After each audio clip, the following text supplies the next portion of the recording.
Boa noite, turma, tudo bem? Nossa aula de hoje, nossa parte inicial da nossa aula de hoje vai ser sobre via de administração de medicamento, tá? Então, diante dessa situação, nós vamos falar sobre os aspectos associados à via de administração, a importância dessas vias de administração, o que essas vias podem influenciar em relação à demanda de efeito e outros aspectos, tá? Então, primeira coisa, é importante nós compreendermos o conceito. O que seria via de administração? De modo geral, via de administração são as vias pelas quais os medicamentos podem ser administrados, isto porque estas vias interferem no início e na duração dos efeitos farmacológicos de um medicamento. O que seria isso? De modo geral, quando a gente fala que são vias que pode ser administrado e que isso interfere no início e duração do efeito, por quê? Tem via de administração que você começa a administrar o medicamento e já começa a exercer um efeito terapêutico, como, por exemplo, a via intravenosa. Já tem vias que pode prolongar a duração desses efeitos, como a via intramuscular, que dependendo do tipo de medicamento administrado, pode ter um efeito, por exemplo, até de 30 dias ou mais. Um exemplo é a penicilina benzatina, né? Que ela forma um depósito e pode ter um pico de concentração até em 30 dias. De modo geral, é importante entender que, dependendo da via de administração, a gente tem um perfil de efeito, tem que ter um perfil da administração para que a gente possa ter uma eficiência, uma segurança e uma responsabilidade. Quando se tem eficiência na administração, uma responsabilidade, consequentemente, uma segurança no responsável pela administração do medicamento, nós podemos ter a terapêutica completa e melhoria dos quadros clínicos. Por que eu falo em relação a esse aspecto aqui? Até porque sou ciente que esses fármacos, essas administrações, elas podem levar algumas influências em que sentido? Olha só, muitas vezes, quando você vai administrar esses medicamentos em si, se o profissional responsável não tem o conhecimento desses aspectos, em vez de melhorar ou favorecer o tratamento de uma determinada doença, faz é simplesmente agravar. Diante disso, gente, quantas vezes a gente escuta falar sobre os erros de administração de medicamentos, né? Quando nós falamos nesses erros de administração de medicamento, literalmente é por falta de segurança, falta de responsabilidade, muitas vezes ineficiência do medicamento ou da escolha desse medicamento. Assim, administrar um medicamento, dependendo da via, não é tão simples, mas existe toda uma questão de técnicas e métodos que devem ser realizados, tá? Como, por exemplo, quando nós pensamos na administração de medicamento por via oral, aparentemente a gente acha que é tudo muito simples, é muito fácil, é muito tranquilo, mas, gente, por exemplo, não é tão adequado pegar o medicamento diretamente, o comprimido, por exemplo, diretamente com os dedos, porque ali pode ocorrer já uma perda do princípio ativo, porque está entrando em contato direto com o medicamento. A gente pode, por exemplo, usar o próprio blister para fazer essa administração, tá? E isso eu falei de uma via de administração aparentemente que é muito simples. Contudo, é muito importante compreender que tem via de administração que existe toda uma técnica e método a ser utilizado, como, por exemplo, a via de administração intravenosa. Tem toda uma posição do paciente, uma asepsia, posição de agulha, tem a questão também se a administração ela vai ser rápida ou lenta. Então, tem aspectos que tem que ter conhecimento. Além disso, quando nós falamos nesse contexto,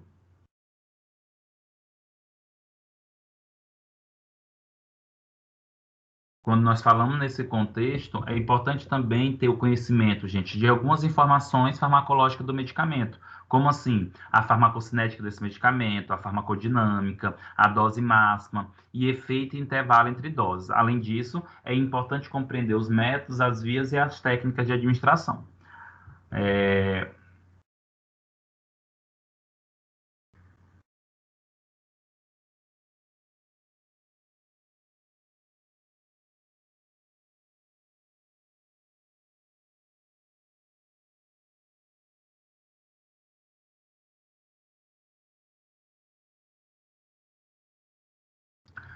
Além disso, gente, é importante nós compreendermos que a escolha da via de administração ela pode ser influenciada por alguns aspectos, como, por exemplo, a rapidez com que se deseja a ação, né? Se eu desejo que a ação seja rápida ou é iminente o risco de morte, eu tenho que utilizar, por exemplo, aí uma via intravenosa, tá? Outro ponto, se por acaso eu tenho uma grande quantidade de substância a ser administrada, eu dou preferência, por exemplo, para a via oral. Contudo, turma, é muito importante compreender que nem todos os princípios ativos eles são feitos para todas as vias. Aí tem que ter algumas características, algumas situações envolvidas, tá? E também as condições do paciente. Em que sentido? Ah, o medicamento é para ser administrado por via oral. Perfeito, mas se o medicamento tiver, o paciente estiver vomitando, não tem como ter essa administração desse medicamento, tá? Se o paciente está com diarreia, por exemplo, não tem como fazer uma administração por via retal. Então, tem que pensar nessa característica também. Diante disso, é importante compreender que, de modo geral, as vias de administração de medicamento, elas têm duas classificações. Aliás, ela tem uma classificação em parenteral e enteral. De modo geral, enteral é quando a administração ela ocorre em algum local que passa o princípio ativo pelo trato gastrointestinal, tá? Como, por exemplo, a via retal, a via oral, a própria sublingual. Já a via parenteral é quando a administração acontece em paralelo ao trato gastrointestinal, ou seja, não passa pelo trato gastrointestinal. Entre elas, nós temos aí as que precisam de injeções, como a intramuscular, subcutânea, intravenosa. Nós temos as tópicas, como creme, pomada e outros, tá? E respiratória. Há algumas controvérsias em relação à via de administração sublingual. Há uma posição, né, algumas literaturas que aponta que a administração ela pode acontecer por a região sublingual, pode ser tanto parenteral como enteral. Vale a pena também comentar para vocês que quando se fala na parenteral, ela ainda tem duas classificações. Elas podem ser classificadas como parenteral direta ou parenteral indireta. Quando fala parenteral direta, eu estou me referindo àquelas vias que precisa de injeção, de agulha. Já a parenteral indireta é aquelas que não precisa de injeção, como por exemplo a tópica.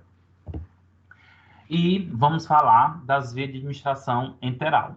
Dentro das vias de administração enteral, nós temos algumas principais que eu vou comentar para vocês, como oral, sublingual e retal. Sendo que a sublingual eu vou classificar como enteral, mas existe literatura que classifica como as duas, tá? A via oral. A via oral, ela está relacionada a um processo de absorção que pode acontecer desde a boca até o intestino grosso, passando pelo intestino delgado, e em menor extensão no estômago e intestino grosso. Contudo, quando fala que a absorção acontece desde a boca até o intestino grosso, é porque passa por todo o trato gastrointestinal. Entretanto, tem alguns órgãos que têm um perfil melhor de absorção, como o intestino delgado e também principalmente o intestino delgado. Por quê? Porque o intestino delgado, comparado aos demais órgãos do trato gastrointestinal, o intestino delgado ele tem um tamanho e extensão maior, e além disso, ele tem as microvilosidades que aumentam a superfície de contato, tá? E a via oral, gente, ela comporta várias formas farmacêuticas, né? Quando a gente fala dessas formas farmacêuticas, nós estamos nos referindo basicamente quase que todas que podem ser administradas por via oral, como por exemplo,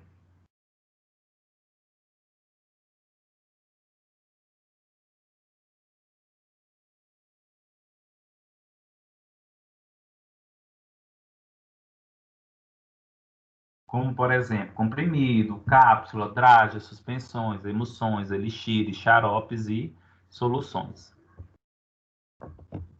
E, diante disso, quando eu for falar de todas as vias para vocês, eu vou favorecer esse processo dessa classificação como vantagem e desvantagem. Em relação à via oral, ela tem como vantagem que é uma via bem aceita pelo paciente, até porque não precisa baixar a roupa, não precisa utilizar material, não é indolor, tá?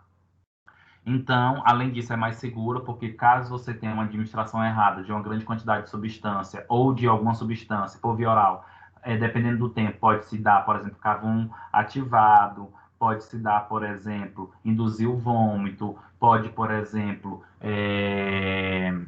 além disso, pode fazer lavagem gástrica, tá? Além disso, é econômica, porque não precisa gastar com nenhum material, de modo geral, não se gasta com nenhum material, tá? É só pegar o comprimido, o líquido e ingerir. E conveniente, quando a gente fala conveniente, é o fato mesmo da administração, que é muito simples, é fácil e não é incômoda para o paciente, tá? E em relação às desvantagens, nós temos aí a má absorção de alguns fármacos, que acaba não sendo absorvido corretamente por alguns fatores, seja pela inativação desses fármacos pelo suco digestivo, porque tem enzimas que bloqueia, que quebra, que destrói esses fármacos, ou também porque existe interação com alimentos, e esses alimentos, quando interagem com essa substância, impede o processo de absorção, tá? Além disso, alguns medicamentos são irritantes da mucosa digestiva. É tanto, turma, que quando nós pensamos nessa característica da farmacologia, muitas vezes a gente escuta muitas pessoas falando, né? Ah, depois que eu tomei esse medicamento, esse comprimido, eu senti enjoo, eu senti náuseas, e isso daí está totalmente relacionado a esse perfil. Além disso, não deve ser usado quando há EMS ou dificuldade de deglutição, ou seja, o paciente não pode fazer um uso de administração de um fármaco por via oral por causa dessas características. Ele está vomitando, não tem como ocorrer esse uso. E alguns fármacos têm sabor e odor desagradável que dificulta a deglutição.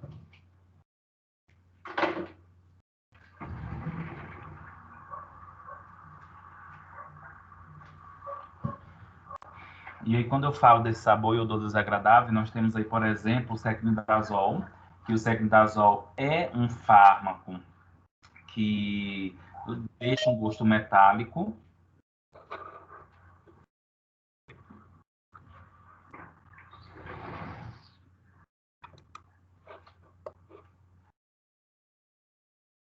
E aí, quando se fala, por exemplo, no secnidazol, o secnidazol ele deixa esse gosto metálico na boca. Boa noite, Valdenice, bem-vinda.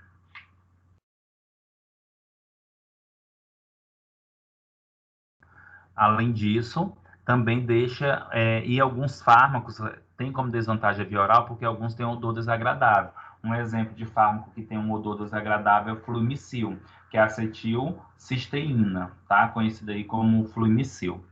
E um dos pontos mais importantes quando se fala nessa via de administração de medicamento enteral do tipo oral é uma situação que envolve metabolismo de primeira passagem, que é o que eu vou mostrar agora para vocês.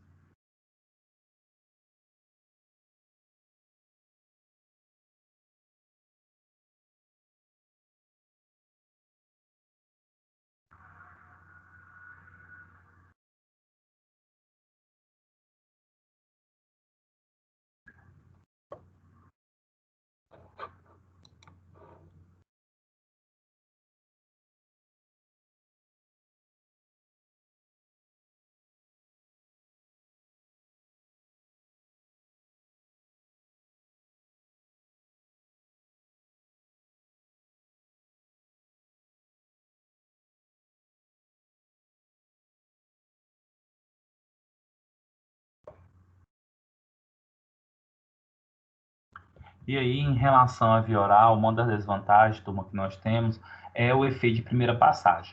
Para compreender esse efeito de primeira passagem, é importante nós entendermos o seguinte: algumas substâncias que são, aliás, todas as substâncias que são administradas por via oral, independente da forma farmacêutica que seja, drágia, comprimido, solução e outros, esses vão ser absorvidos ou no estômago ou no intestino, dependendo de algumas características físico-químicas das substâncias. Fármacos que têm perfil ácido são melhores absorvidos no estômago. Fármacos que têm perfil básico são melhores absorvidos no intestino, certo? E aí, a região abdominal, gente, a região intestinal, ela tem uma característica de apresentar as veias do sistema porta-hepático, que é representado por essa imagem do lado esquerdo, que é essas veias em azul.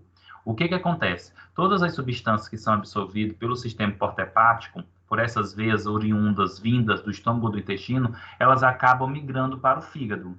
E no fígado, gente, né, o fígado é considerado o principal órgão metabolizador.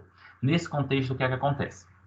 o fígado, por ser considerado o principal órgão metabolizador, ele vai entrar, acabar metabolizando as substâncias que entram em contato primeiro com eles. E muitas vezes essas substâncias, quando sofrem metabolismo, elas perdem o seu efeito, tá? E aí, quando a gente fala efeito de primeira passagem, é porque a substância passa primeiro pelo fígado para depois ir para a corrente sanguínea sistêmica. E nós sabemos que o fármaco, para exercer o efeito, tem que alcançar a corrente sanguínea sistêmica, tá? Olha só, assim, eu trago para vocês a imagem do lado direito, que se refere a esse aspecto, na seguinte situação. Observa que a via intravenosa, no lado direito, a via intravenosa ela não passa pelo efeito de primeira passagem. Por quê? O medicamento ele é administrado diretamente na veia, ou seja, não passa primeiro pelo fígado, já vai para a corrente sanguínea sistêmica, onde vai exercer seu efeito, depois vai para o fígado. Já os medicamentos que são administrados por via oral, aí sim eles passam pelo efeito de primeira passagem. Por quê? A administração acontece por via oral e são absorvidas substâncias para o sistema porta-hepático e, consequentemente, entra em contato com o fígado. E isso leva a uma degradação do princípio ativo que pode vir a perder o efeito da substância. E isso aqui, nesse momento, eu estou comentando como algo que é desvantajoso por administração por via oral. E é importante compreendermos algumas diferenças fisiológicas que existem entre homens e mulheres, e essa diferença pode influenciar na característica da absorção das substâncias por via oral. Por exemplo, nós temos três parâmetros: o pH do suco gástrico, a motilidade intestinal e o esvaziamento gástrico. Quando nós pensamos no pH do suco gástrico, observa só que geralmente o pH do suco gástrico é bem mais ácido do que na gestante do que em mulheres que não estão gestantes, e também que não e é mais ácido em mulheres do que em homens. Consequentemente, isso altera a absorção oral, principalmente se os fármacos tiverem um perfil ácido, eles serão melhores absorvidos por mulheres e, consequentemente, melhores absorvidos por mulheres gestantes, porque o suco gástrico vai estar bem mais ácido. Não é à toa, gente, que quando nós falamos disso, é um dos pontos bem clássicos de dizer que mulheres gestantes têm um suco gástrico bem mais ácido, é porque observa que muitos se queixam de azia, tá? Outro ponto é a motilidade intestinal. Observa só que em relação à motilidade intestinal, as gestantes, né, mulheres gestantes, elas têm uma motilidade intestinal bem mais baixa, bem mais lenta, menor. Por quê? O órgão, o bebê, o feto, ele está levando uma compressão desses órgãos viscerais. E aí, quanto menor é a motilidade, significa que mais tempo permanece a substância ali no intestino. Então, isso favorece o processo de absorção. E em relação ao esvaziamento gástrico, que é a passagem do conteúdo do estômago para o intestino, é prolongado nas gestantes. Ou seja, demora-se um pouco mais. E aí isso também faz com que as substâncias permaneçam mais tempo no estômago, levando a uma maior absorção.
E em relação, turma, à via sublingual, né, que também é considerada uma via enteral, a via sublingual, ela consiste em colocar o medicamento debaixo da língua, e é muito importante compreender, sublingual é debaixo da língua, não é escapando essa região, porque se por acaso sai de debaixo da língua e vai, por exemplo, para vai e acaba sendo ingerido na via oral, consequentemente, isso daí que vai para o estômago, daí já não é via sublingual, daí é via oral. Outro ponto importante é que a via sublingual, gente, nem todos os medicamentos podem ser administrados por via sublingual. Isso depende de algumas características. Por exemplo, se for principalmente formas farmacêuticas sólidas, essas partículas sólidas elas precisam ser dissolvidas, né, desintegrada, com auxílio da saliva, para depois ser absorvida. Lembrando que também a substância ela deve ser minimamente irritativa, até porque tem substâncias que pode ser muito irritativa para a mucosa e isso levar a processos inflamatórios. Vantagem da via sublingual, né? Como eu comentei para vocês, todas as vias de administração de medicamentos, de modo geral, têm suas vantagens e suas desvantagens. Vantagem da via sublingual: retenção do fármaco por tempo maior, absorção rápida de pequenas doses, devido ao rico suprimento sanguíneo e à pouca espessura da mucosa absortiva. Aí nós temos dois pontos importantes. A mucosa da cavidade oral é uma mucosa fina e, além disso, os vasos sanguíneos também têm uma maior permeabilidade, o que facilita a passagem da substância do local onde foi administrado para a corrente sanguínea. Por isso que a via sublingual também é bastante utilizada aí em casos de urgência, né, de emergência. Por quê? Porque a absorção acaba sendo rápida e a substância vai logo para a corrente sanguínea sistêmica, exercendo logo um efeito maior, tá? O fármaco absorvido passa diretamente à corrente sanguínea, por isso que tem um efeito importante. Tem uso nas emergências de angina, dor no peito, broncoespasmo, infarto. E pela administração ser via sublingual e a substância cair diretamente na corrente sanguínea sistêmica, a via sublingual ela tem como vantagem não passar pelo efeito de primeira passagem, ou seja, não há perda, teoricamente, das substâncias pelo processo de metabolismo. Além disso, como é administrado via sublingual, não vai para o estômago e não sofre inativação de enzimas. Entretanto, tem como desvantagem: o indivíduo fica temporariamente impedido de mascar chiclete, balas, comer, ingerir líquidos, fumar e falar. Eu acho que desses pontos aqui, essa questão de mascar chiclete, bala, comer, é o de menos. A questão mesmo é o falar, né? Que o indivíduo ele gosta muito de falar e nesse momento da administração, dependendo da quantidade de tempo necessário, a pessoa tem que ficar sem falar, tá? E evitar movimentações até com a própria língua. E a desvantagem é porque não pode ser administrado grande volume de droga, por causa da questão mesmo da quantidade que comporta na região sublingual.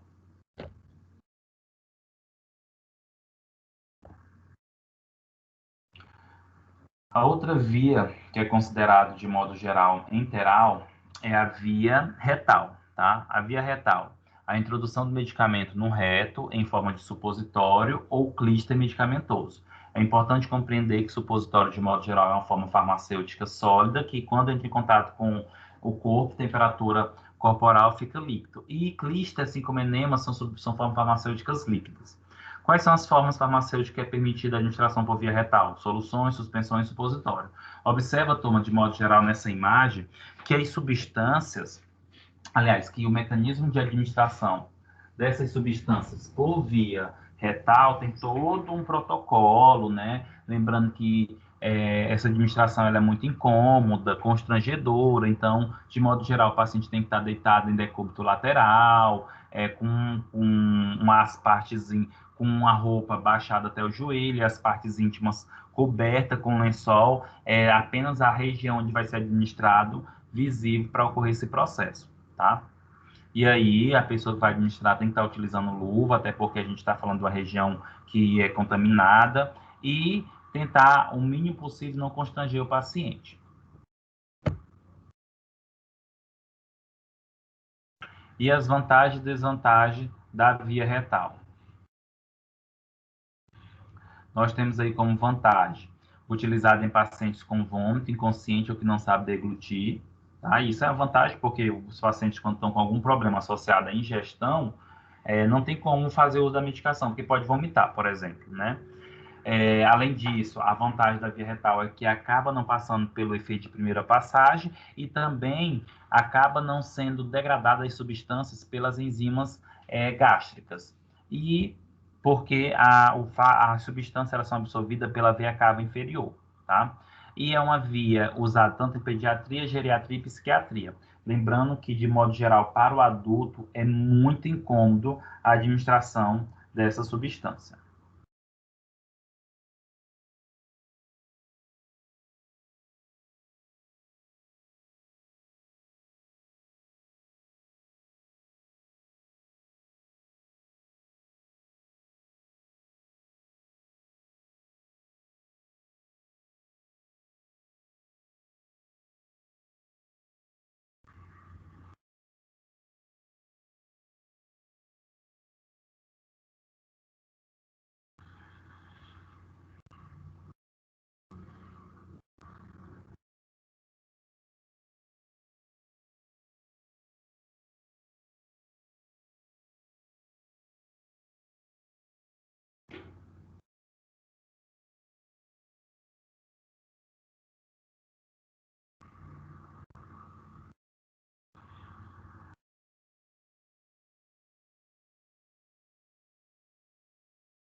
E, gente, quando nós pensamos nas desvantagens da via interal do tipo retal, nós temos aí a incomodidade de administração, tá? A possibilidade de irritação na mucosa e absorção errática, dor e rejeição do conteúdo, tenesmo, né, que está associado a uma contração dolorosa do esfíncter anal externo, e sangramento local, tá? Que é muito comum, por isso que é uma via que não é tão bem aceita. Além disso, as substâncias que são administradas por esta via, de modo geral, elas precisam, gente, ter um pH básico, que é um pH associado ao local, e também ser altamente lipossolúvel, porque a administração está associada à mucosa. Nesse sentido, precisa acontecer o quê? Precisa favorecer o processo de absorção pela essa mucosa, por essas células que têm um perfil lipossolúvel. Assim, nós passamos, turma, para a administração, a via de administração do tipo parenteral. É importante compreender que quando nós falamos em uma administração parenteral, são aquelas cujo sítio de absorção não pertence ao sistema digestório, como eu comentei anteriormente para vocês. Geralmente, as vias de administração parenteral, elas não vão passar pelo processo de encontro com o trato gastrointestinal, tá?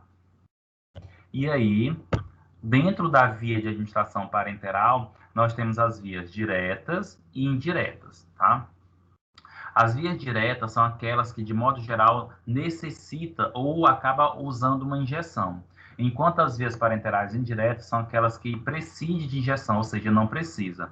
E dentre as vias diretas, aquelas que necessitam de injeção, nós temos a via intravenosa, a via intramuscular, subcutânea, intradérmica, intraarterial, intracardíaca, intratecal, peridural e intraarticular. E entre as vias indiretas, nós temos cutânea, respiratória, conjuntival, geniturinária e intracanal. E é importante compreender uma coisa, nem todas essas vias aqui, literalmente, a gente vai poder, enquanto profissional, administrar o medicamento, tá? Por que que não pode fazer essa administração? Porque algumas vias elas são restritas simplesmente ao profissional médico, tá? Como a via intratecal, via intracardíaca.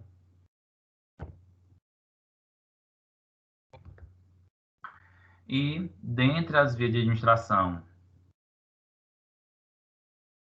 E dentre as vias de administração parenteral, nós temos aí a via direta, ou seja, aquela que necessita de injeção do tipo intravenosa. É muito conhecida, né? A da via de administração intravenosa, literalmente, ela é uma administração do medicamento diretamente na corrente sanguínea, e por isso que tem efeitos rápido, por isso que tem que tomar todo um cuidado na administração. Só pode ser administrado formas farmacêuticas, soluções aquosas nessa veia, tá? E a administração, gente, na via intravenosa, ela tem alguns métodos associados, né? Esses métodos estão associados principalmente à rapidez ou à lentidão que pode ser administrado no medicamento, como a injeção, aí pode ser um tipo de injeção intermitente, a injeção em bolo ou infusão contínua.